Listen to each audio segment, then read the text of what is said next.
बारे में खुलकर मीडिया में झूठ बोला है। ये कॉन्स्टिट्यूशन में कहां लिखा है? ये कॉन्स्टिट्यूशन में कहां लिखा है कि जो बलात्कार करते हैं वो बाहर रहे, और जिसका रेप हुआ है, जिसके परिवार, उस परिवार को बंद कर दिया जाए? कहां लिखा है कॉन्स्टिट्यूशन में? ये आपकी किताब में लिखा हुआ है, मनुस्मृति में लिखा है, मगर कॉन्स्टिट्यूशन में नहीं लिखा। और अगर आप कहते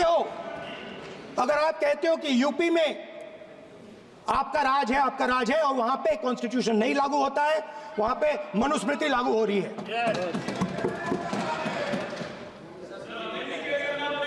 परिवार ने मुझे कहा कि यूपी की सरकार ने उन्हें वायदा किया था, कहा था कि हम आपका रिलोकेशन करेंगे, आपको कहीं और रहने की जमीन देंगे। आज तक 4 साल हो गए हैं, आज तक उनका रिलोकेशन नहीं किया गया है। और हर रोज उन्होंने मुझे फोटो दिखाई, वो बाहर निकलते हैं और जिन्होंने बलात्कार किया वो धमकाते हैं उनको। तो मैं इस हाउस में कहना चाहता हूं कि अंबेडकर जी के संविधान वाले लोग, इंडिया गठबंधन वाले लोग, हम सब मिलकर उस परिवार का रिलोकेशन हम करेंगे, अगर आप नहीं करोगे तो। और हिंदुस्तान के हर गरीब व्यक्ति को हम ये कहना चाहते हैं, आपकी रक्षा कॉन्स्टिट्यूशन करता है, और ये बीजेपी के लोग कॉन्स्टिट्यूशन पर 24 घंटा आक्रमण करते रहते हैं। कॉन्स्टिट्यूशन में लिखा है, prohibition of discrimination on grounds of religion, race, caste, sex और place of birth. The state shall not discriminate against any citizen on grounds only of religion, race, caste, sex, place of birth, or any of them. Some days back, youngsters from Sambal came to see me. Innocent people, they had done nothing. They were just, वो बस पास में थे, 5 लोगों को गोली मार के हत्या कर दी। ये कहां लिखा है कॉन्स्टिट्यूशन में? ये कहां लिखा है कॉन्स्टिट्यूशन में? तो लिखा है prohibition of discrimination of grounds of religion.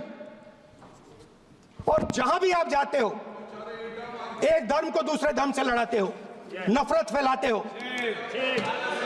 कहां लिखा है कॉन्स्टिट्यूशन में? कहां लिखा है कॉन्स्टिट्यूशन में कि एक धर्म को दूसरे धर्म से लड़ाना है? कहां लिखा है कॉन्स्टिट्यूशन में कि दलित परिवार को बंद करके अंदर रखना है और उनके अपराधियों को बाहर घूमने देना है? कौन से कॉन्स्टिट्यूशन में लिखा है? मुझे दिखाइए।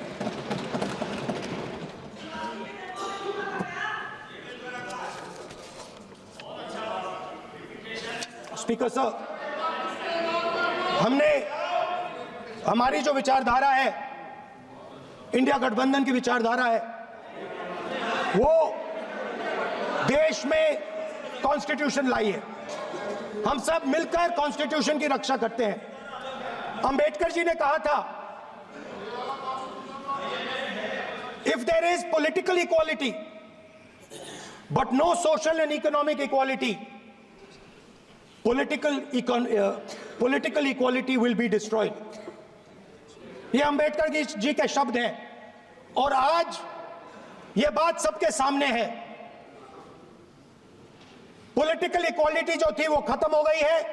हिंदुस्तान के सारे इंस्टीट्यूशंस कैप्चर कर लिए गए हैं। सोशल इक्वालिटी नहीं रही, फाइनेंशियल इकोनॉमिक इक्वालिटी नहीं रही। इसीलिए हमारा अगला कदम जाति जनगणना होगा।